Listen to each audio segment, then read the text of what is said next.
Hey y'all, this is a Variety Kid, and I realized I haven't talked about the OnePlus 7 Pro, so I realized I'd talk about it in this video.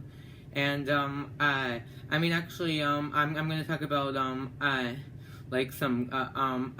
the good and the bad it has. But anyways, let's get into it.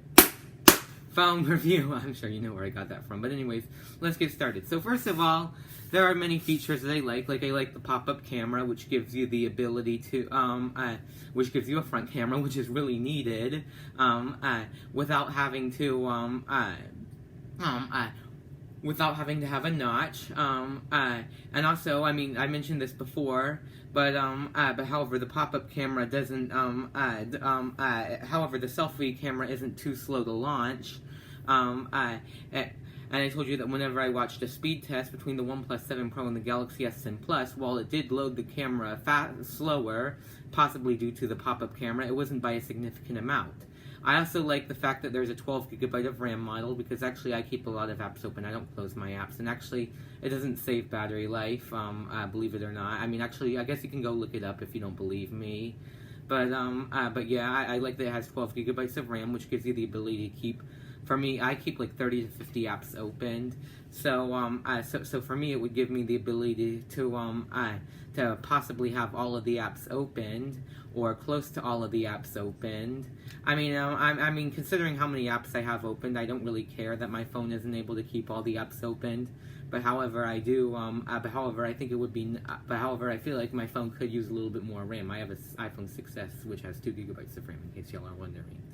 Next, I like the fact that there's 30-watt fast charging, which is actually much faster than the iPhone's 30-watt fast charging. And this gives you a 50% charge in 20 minutes, or about a 60 to 65% charge in 30 minutes. Okay. I like the Zen mode, which allows you to give yourself a break from your phone for 20 minutes. I mean, I feel like it could be improved by giving you other options like 10 minutes or 30 minutes. I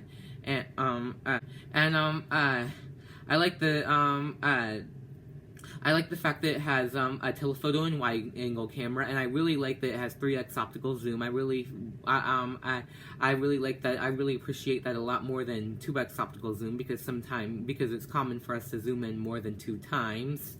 I like the fact that it has an improved fingerprint scanner with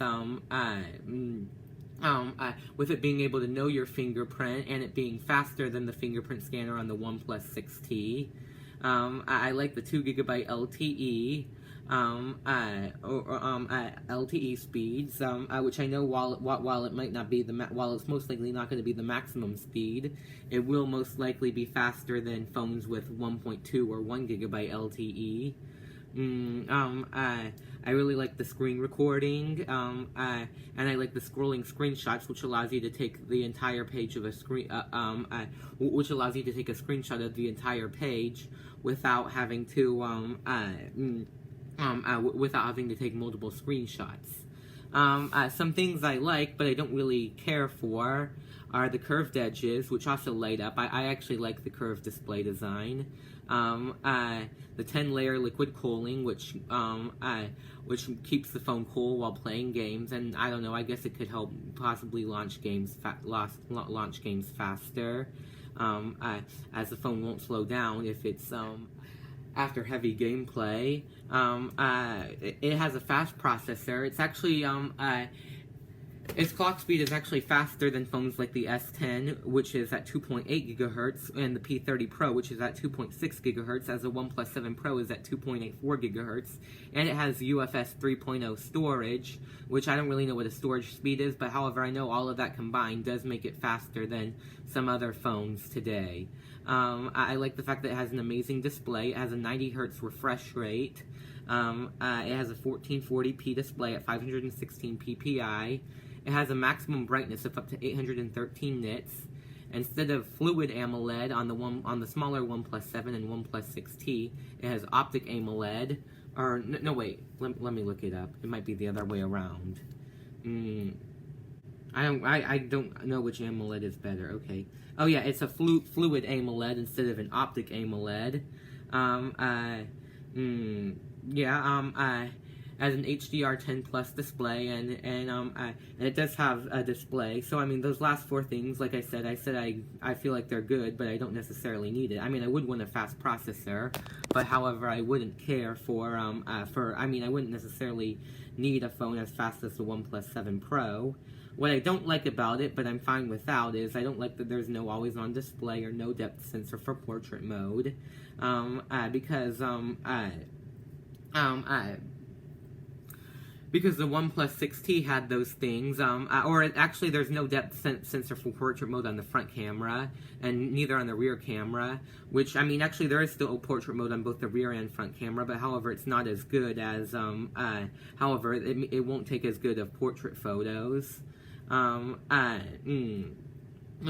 and then the things I don't like about it, and that OnePlus should have done differently, is Gorilla Glass 5, which, I mean, actually I have seen a Gizmo Slip OnePlus 7 Pro drop test, and it didn't really fare too well, so I feel like it could have used Gorilla Glass 6, especially, or at least on the front, because the OnePlus 6T and even the smaller OnePlus 7 have Gorilla Glass 6 on the front.